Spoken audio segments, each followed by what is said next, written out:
Pre-exercise nutrition. If you care about your performance, you should probably care about this topic.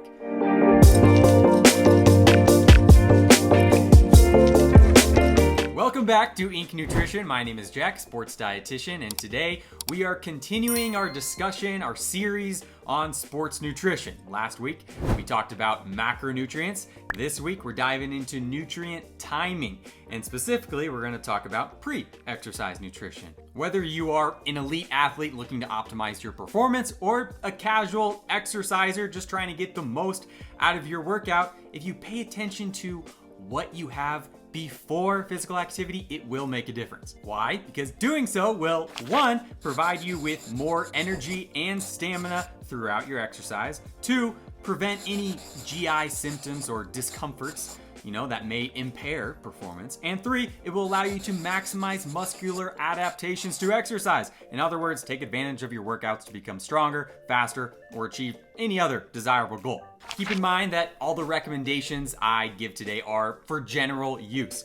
Your needs should be individualized, especially if you have any medical conditions. So if you do want a personalized plan, please reach out to one of our dietitians. So the main goals for pre-exercise nutrition are as follows. One, maximize glycogen stores, which we'll dive into. Allow enough time to digest, which gets into the timing, right? When to have food before you train. Train your gut with familiar and simple foods, and then achieve optimal hydration status. Of course, so I have listed out here strategies that are kind of summarized to help you meet those goals, but let's dive a little deeper, shall we? So goal number one was to maximize glycogen stores. And just as a reminder, right, glycogen is the storage form of carbohydrates. And carbohydrates are our body's preferred source of fuel, especially during endurance activity and during high intensity activity. So if you really care about your performance, especially as an endurance athlete, you need to top off these glycogen stores going into your activity, all right? So the best way to do this is to follow a daily diet high in carbohydrates. Not just any carbohydrates though, we want high quality complex carbs most of the time. And if you want to know how many carbs you need on a day-to-day basis as an athlete and specific examples of high quality complex carbs, please look at our last video, all right, on macronutrients, because I really get into the details there. But when it comes to a pre-exercise meal, all right, in general, you want a meal that is high in the complex carbs, moderate in protein and fat, and pretty low in fiber, especially if it's right before your training session. So this is the Trademark Athletes Plate, and it'll give you a kind of a visual representation of what a high carbohydrate meal should look like. As you can see, half of your plate is coming from these complex carbs, which is fantastic if you are going into an endurance-based activity. So that brings up the question, how does your meal differ based on the type of activity that you plan to do or the type of athlete that you are? So if you're an endurance athlete, maybe you're a runner, you're a biker, you're a swimmer, you do team sports that require, just a lot of cardiovascular endurance, that's when you need to focus on these carbs pre-exercise. Also, even the night before a big event, especially if that event is like longer than an hour and a half, having that meal that's high in carbs the night before will make a difference and top off those glycogen stores like what we were talking about. So how many carbs should be in that pre-exercise meal? Well, ideally, based on the evidence, you need to have at least 0.5 grams of carbs per pound of body weight in that meal. All right, so if you weigh 200 pounds, that would mean you need about at least 100 grams of high quality carbs in that meal. However, if you're more of a strength-based athlete, okay, and you don't do a whole lot of running, you're not putting a whole lot of demand on your cardiovascular system, then you don't need to prioritize carbs as much. It's still important to kind of have, right, some glycogen storage for sure, but you don't need to absolutely prioritize carbs in all of your meals. So having a balanced meal, all right, with carbs, proteins, and fats, that's light. And again, I'll provide examples at the end of this, but that's what you want to go for. And when it comes to protein, it is recommended to kind of prioritize that protein in the post-workout meal.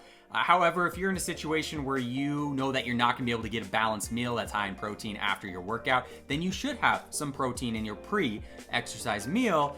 Just don't have it right before your session, because protein is digested much more slowly, and so it can cause an upset stomach if you have it right before. All right, now just a quick note on carb loading. I get a lot of questions about this. The primary goal, right, for this is to super compensate glycogen stores leading into an endurance event to ultimately allow you to work harder for longer. Now, the traditional carb loading model was based on this 3 to 4 days of depletion, where you have low carbs and you have high amounts of training, followed by 3 to 4 days of carbohydrate loading while you taper your exercise. Now, the modern or modified carb loading, model avoids that depletion phase. So you really just focus on like the 3 days leading into a big endurance event. You taper that exercise, right? So you're slowly reducing the load while having 70 to 80% of total calories coming from carbs, which is a lot. So my recommendation, the modified strategy is more practical as it avoids potential fatigue from depletion and could be an effective strategy for big endurance activities that are lasting like longer than 90 minutes. Most of the time, just increasing your carb intake to like 24 hours before a big endurance activity is good enough. But if you're going into like a marathon or an Ironman triathlon, that's when, following that modified carb loading strategy 3 to 4 days beforehand could make a difference. So pre-exercise goal number 2 is to allow enough time to digest the meal, right? Nutrient timing, this is pretty big. So it takes about 2 to 4 hours, depending on the composition of the meal and the person's digestive system, to digest a meal enough to the point where it won't cause any kind of GI symptoms, upset stomach in that activity. And you'll also even be able to utilize some of the carbohydrates from that meal in that exercise. So this requires some planning, right? 2 to 4 hours before. You got to really think about what you're going to have. And if you care about your performance going into that activity, then you should prioritize this time. Let's say you're hungry within an hour before your activity, you can still have something. It just needs to be an easily digestible carbohydrate-rich snack, and I'll provide examples of that at the end. Goal number 3 for pre-exercise nutrition is to train your gut with familiar foods. So all of our digestive systems are a little bit different. We have different preferences, but in general, you want to keep that pre-exercise meal pretty simple. And this is especially important going into a big competition. You don't want to experiment and have something brand new that you've never had before and just trust that your body's going to respond well to it, okay? So really in practices and training sessions, really get an idea of what works best for you, what's easy on your stomach, that is balanced and has all the things that we've talked about so far. And pre-exercise nutrition goal number 4 is to achieve an optimal hydration status. Now, you cannot go from a state of dehydration to fully hydrated within a couple hours. You need to prioritize, having adequate fluid and water throughout the whole day. This is really, really important if you are a serious athlete, especially if you're an endurance athlete and you're training every day. You always need to have that water bottle on hand. How much should you have? Now, the science, says 5 to 7 milliliters per kilogram of body weight 3 to 4 hours beforehand. What does that look like? For the most part, that's anywhere from like half a liter to a full liter, okay, of water or fluid within that pre-exercise meal time frame, right? 3 to 4 hours beforehand. And then in addition to that, I would recommend also having about a cup of water 10 to 15 minutes before your training session. Most athletes are going to be able to tolerate that amount just fine. Now, you can technically overhydrate. This would be a condition called hyponatremia, where you have so much water throughout the day that you dilute your sodium and other electrolytes, and this can be very serious and cause some heart problems. It's rare, but it happens most of the time when you are a endurance athlete competing in a very humid condition where you're sweating a ton, you're losing a lot of salt, and you're only rehydrating with water, okay? That's like in a situation where you need adequate electrolytes, like a sports drink, right? So there's a good chance you're not gonna get to that point, but just know that you can overhydrate. And a good rule of thumb is to look at your urine, right, before your session and throughout the day. You want this pale yellow. I'll put up this scale right here to kind of give you an idea of an optimal color of your urine, what means what. You don't want it completely clear, because again, that's a borderline overhydration, and you definitely don't want it dark. Pale yellow is the way to go. All right, time to make this all practical, right? What are some real examples, some meal ideas that you can have before your exercise? Okay, so here's some ideas, right? In that pre-exercise meal, 2 to 3 hours before, pasta with tomato sauce, shrimp, roasted veggies, salmon fillet with a sweet potato, broccoli, and a wheat roll on the side, a turkey sandwich, with veggie toppings on wheat bread, a side of fresh fruit, a clean burrito bowl, huevos rancheros even, right? With tortilla, eggs, some beans and rice, avocado, grilled chicken with roasted potatoes, fresh fruit, a big loaded bowl of oatmeal with walnuts and berries, maybe a couple eggs on a wheat toast, stir fry. You can do so much with that to make that clean, high complex carbohydrates. So those are some ideas, right? That's not an exhaustive list, but they're simple in nature, and your digestive system should be able to tolerate this just fine. Unless, of course, you have an intolerance. But if you are going into that session, right, and you still are hungry and you need something easy to digest, your body won't have any problem taking it in and utilizing those carbs for fuel right away, here are some great ideas. Most fresh fruit, okay, banana, orange, a peach, handful of grapes, melon, strawberries, mixed berries, those are going to be the best options. Dates, figs, sports drink, okay, that could be also a really good time to have it.